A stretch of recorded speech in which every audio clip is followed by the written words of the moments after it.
On Discovery, dropped on January 28th, a lot happened, and we have a lot to talk about. Spoilers ahead.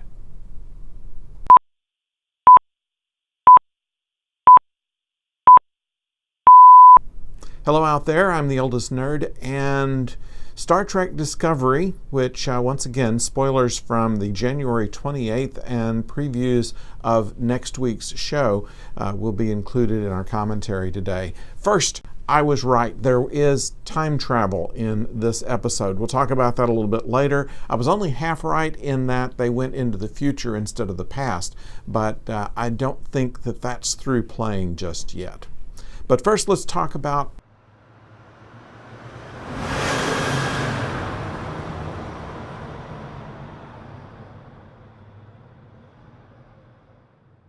Burnham.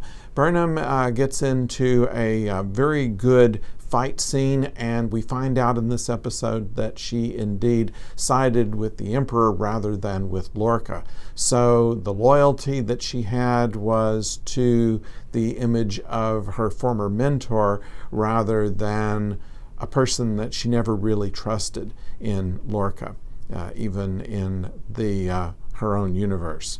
Everybody suspected, including most of the fans, that there was something wrong with Lorca, and there were many hints as you look back of people on the ship that were doubting some of his decisions of being way apart from what Starfleet is about. When you look at the actual decisions that he makes and the care that he has toward his mission, he's not that different from other Starfleet captains. There was something wrong anyway.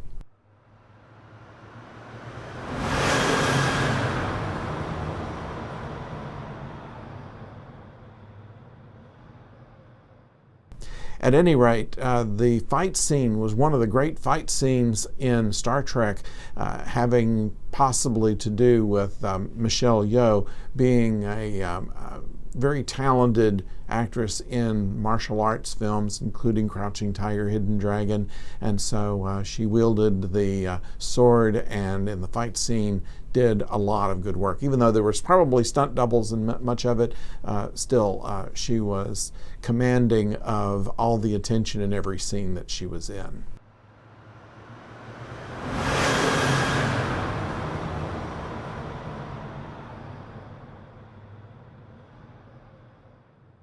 Lorca's fatal flaw was just this, that he had this idea that the Prime Universe Burnham was the same person as the Mirror Universe Burnham.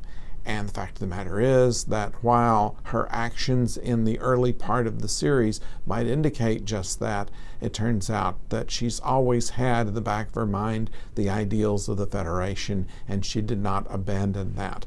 It's laudable, but also something that we couldn't be any more sure of than Lorca could. Although he was certainly working out of wishful thinking and former romantic involvement with her, he was way wrong, obviously. And that's good for the rest of us.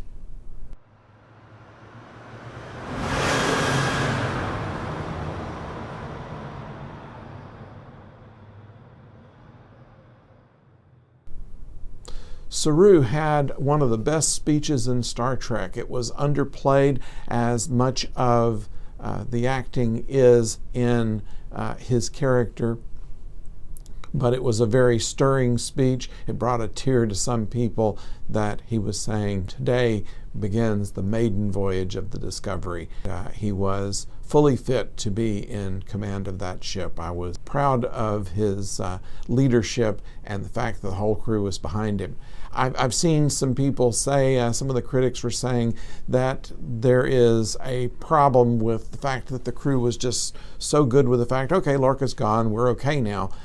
It turns out, if you look back at some of the earlier episodes, that Lorca was never well liked. He was suspected by people like Stamets. He was feared by other people on the crew. And despite his attempts near the end of saying to the crew of the Discovery, I trained you all to be soldiers, you should be proud of your accomplishments thanks to me, it didn't go over very well with them. So I'm thinking there was more fear and resentment toward Lorca by the crew of the Discovery than there ever was real loyalty. And while you may say this is a non-Federation kind of thing, they still obeyed their orders. They still did not question his command, but they weren't sad to see him go.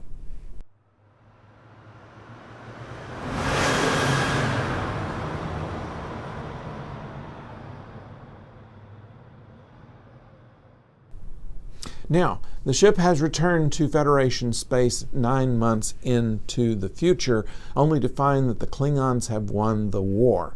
Now, we don't know what's happened in this 9 months since, and probably in the next episode we'll get some inkling as to what part of the history of all of this we've missed.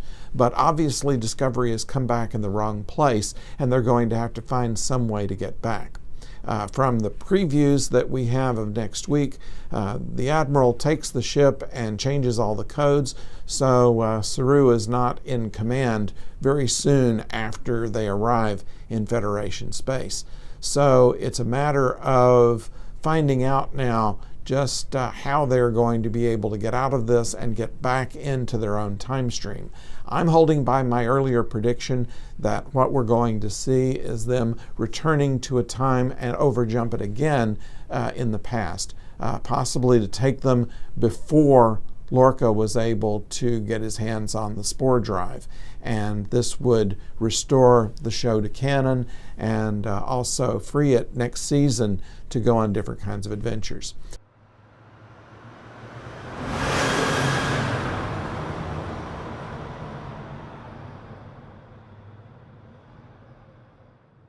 Here are some of the questions that arise as we go into episode 14. Are the Admiral and Sarek now working for the Klingons? Or are they a resistance group? If so, how is Discovery going to play into that? And how are they going to get out of it? Can one or two ships fight the Klingons who have won the war? Are they going to be able to go back to their own time and reset canon, or is something else going to happen? If they are able to get back, who's going to be in command of the ship? Is it going to be Saru? Is it going to be someone else, a new character that they introduce?